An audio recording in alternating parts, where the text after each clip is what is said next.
शिलेदार। अचानक लागलेल्या आगीत ट्रॅव्हल्स जळून खाक। पुसद शहरात मध्यरात्री खळबळ, सुदैवाने जीवितहानी टळली। शहरातील इटावा वॉर्ड परिसरात मध्यरात्री अचानक लागलेल्या भीषण आगीत एक ट्रॅव्हल्स बस पूर्णतः जळून खाक झाल्याची घटना घडली असून या घटनेमुळे परिसरात एकच खळबळ उडाली आहे।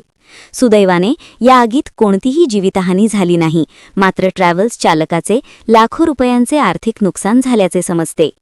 इटावा ट्रॅव्हल्स पॉइंटजवळ उभी असलेली पुसद पुणे मार्गावर धावणारी अंजली ट्रॅव्हल्सची बस वाहन क्रमांक MH04FK 0592 मध्यरात्री 12:30 वाजताच्या सुमारास अचानक पेटली।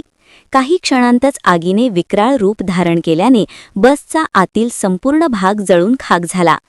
आगीची माहिती मिळताच पुसद अग्निशमन दलाने तात्काळ घटनास्थळी धाव घेतली व शर्थीचे प्रयत्न करून आग आटोक्यात आणली। आग लागली त्यावेळी बसमध्ये प्रवासी अथवा कर्मचारी कोणीही नसल्यामुळे मोठी दुर्घटना टळली। मिळालेल्या माहितीनुसार सदर ट्रॅव्हल्स ही जावेद शेख निसार शेख छत्रपती संभाजीनगर यांची असल्याचे समजते। या आगीत बसचे मोठ्या प्रमाणात नुकसान झाले आहे। या घटनेनंतर इटावा वॉर्ड परिसरातील नागरिकांमध्ये भीतीचे वातावरण निर्माण झाले असून पुढील अनर्थ टाळण्यासाठी परिसरातील सुरक्षेचा प्रश्न ऐरणीवर आला आहे।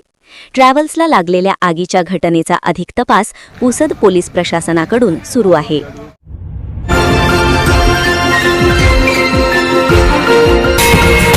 विदर्भ न्यूज मराठी, सकारात्मकतेचा शिलेदार।